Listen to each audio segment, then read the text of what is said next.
Lecture 11. Now today we are going to speak about the British Parliament.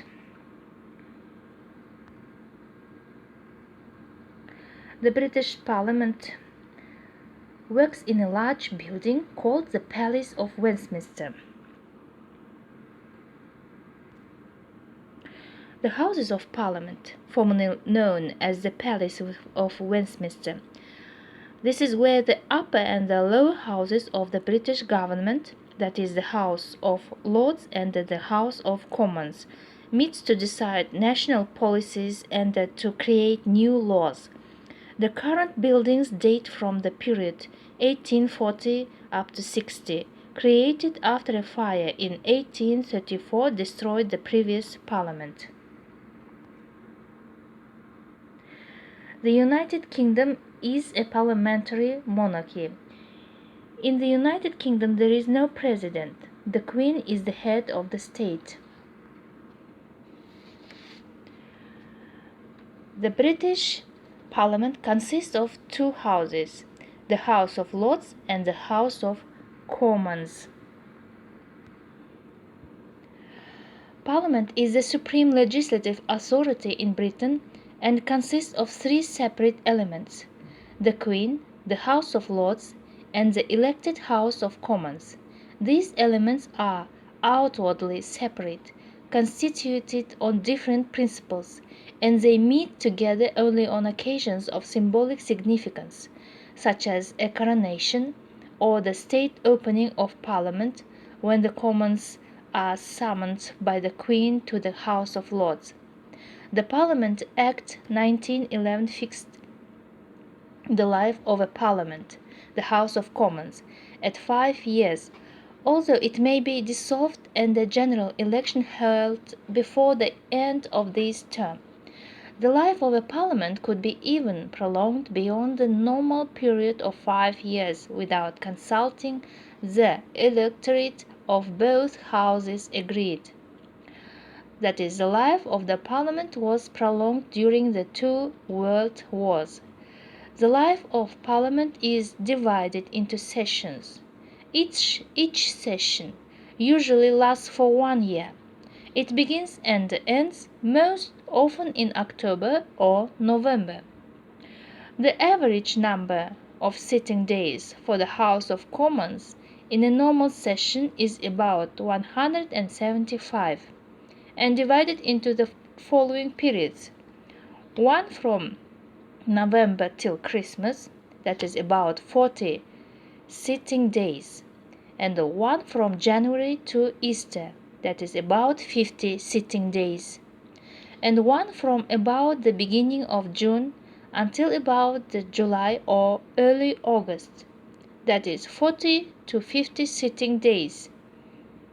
During most sessions, the House of Lords sits on about 140 days.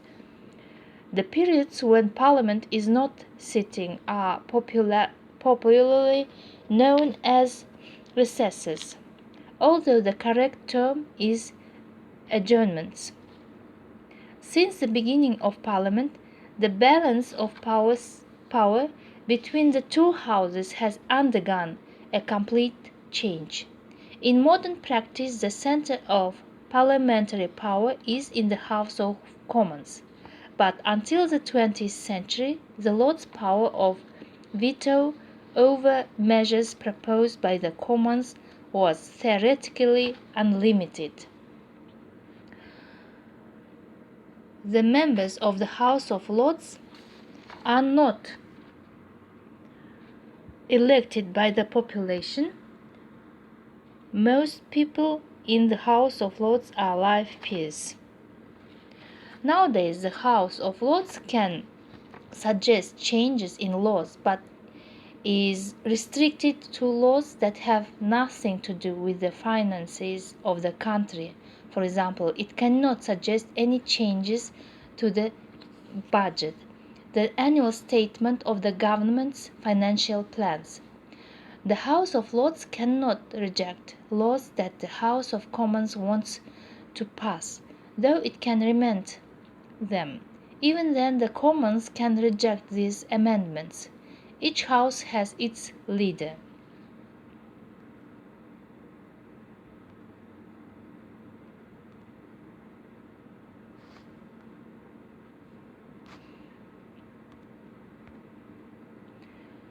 Lord Chancellor presides over the House of Lords. He sits on the woolsack. It's a part of a very old tradition which started in the 14th century.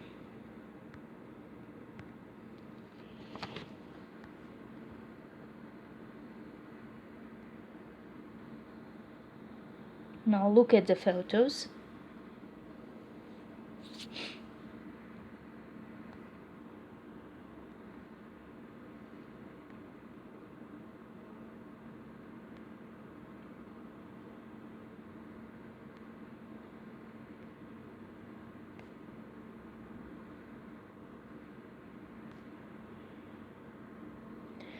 The leader in the House of Commons is of the government, primarily responsible for organizing the business of the House and for providing reasonable facilities for the House to do about which it is concerned. One of the functions of the leader is to announce the following week's program to the House. In the absence of the Prime Minister, the leader of the House of Commons acts as the spokesman on the ceremonial and the other occasions. The leader of the House of Lords has similar functions in the Lords and is regarded as the main government spokesman in the House. Party control in Parliament, and particularly in the House of Commons, is exercised by officers known as whips. There are government and opposition whips in both houses of Parliament, but the whips in the Lords are less exclusively concerned with party matters. The government chief whip is directly answerable to the Prime Minister and the leader of the House of Commons, and is responsible for settling the details of the government's program of business, for estimating the time likely to be required for each item. Duties which are common to the whips of all parties include keeping members informed of forthcoming parliamentary business, ensuring the attendance of members and their party vote. People who sit in the House of Commons are called members of Parliament, as you understand. So, in the House of Commons, members of the Parliament work on the bills, which later become new laws. There are about 650 members of Parliament there.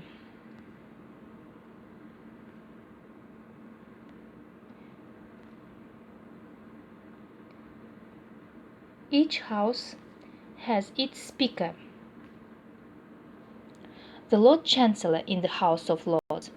The Speaker of the House of Commons presides over the House of Commons. It is a very important position. In fact, the Speaker is officially the second most important commoner in the kingdom after the Prime Minister. In debate, all speeches are addressed to him or her, and she or he decides which member of the Parliament is going to speak next. And if he or she rises to give a ruling upon a doubtful point, or for any other reason, he or she must be heard in silence, and while he or she is on his or her feet, no other member of the Parliament may remain standing. She or he makes sure that the rules of procedure are followed. Voting in the House is carried out under the direction of the Speaker, whose duty is to pronounce the final result. In case if a tied vote, when an equal number of votes is cast, the Speaker must give his or her decisive vote. The Speaker has the power to demand a public apology from a member of Parliament, or even to ban a member of Parliament from the House for a number of days. It should be noted that after being elected, the Speaker does not belong to a party any longer.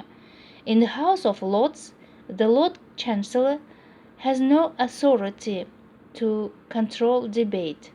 Members of the House of Lords do not address themselves to the Lord Chancellor during debates, but to their fellow members in the House.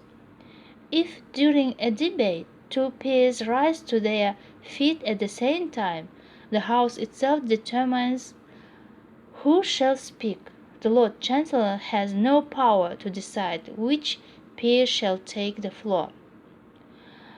The chamber where the House of Commons meets is very small, and there are two rows of benches facing each other in the House.